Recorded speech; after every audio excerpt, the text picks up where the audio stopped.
शेतकऱ्याने चंद्रपूर जिल्ह्यातील पांढरकवळा येथील आशिष दीक्षित या तरुण शेतकऱ्याने धान, सोयाबीन, कापूस अशा पारंपरिक पिकांना फाटा देत आपल्या 12 एकर शेतीमध्ये बांबूची लागवड केली आहे। आधुनिक युगामध्ये बांबूपासून निर्माण होणाऱ्या निरनिराळ्या सुबक वस्तू, परिसरातील कागद उद्योगात बांबूची मागणी, पारंपरिक पिकांवर उद्भवणारे आसमानी संकट, शेतमजुरांची कमतरता अशा विविध बाबी लक्षात घेता त्यांनी बांबूची लागवड केली आहे। आणि बांबू लागवड भरपूर फायदेमंद आहे, त्याच्यात काही नुकसान नाही आहे। फक्त पहिला 3 वर्षाचा लॉकिंग पिरियड आहे, त्या लॉकिंग पिरियड मध्ये आपण सब्जी आणि इतर फळ घेऊ शकतो। बांबूच्या आधी मी सोयाबीन, कपास, गहू हे घेत होते, पारंपरिक पीक। त्याच्यात लेबर प्रॉब्लेम भरपूर होते, औषध आणि याचा टोटा करावा लागत होता आम्हाला, त्याला फेस करावा लागत होता।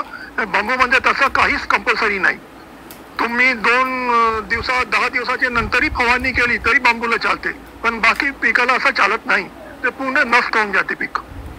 त्या बांबूची लागवड केल्यानंतर त्या एकदा बांबूची लागवड केली की ते बांबूला फ्लॉवरिंग म्हणजे फुलोरा येईपर्यंत तो उत्पन्न देत राहतो आहे।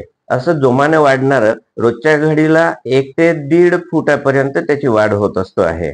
आणि त्या बांबूचे आदमेतीचे इतकं सारं उपलब्धता नाही आहे आणि कार्बन शोषून घेणार 30% झाडा, इतर जी झाड आहेत झाडापेक्षा 30% जास्त प्रमाणामध्ये कार्बन शोषून घेतो आहे।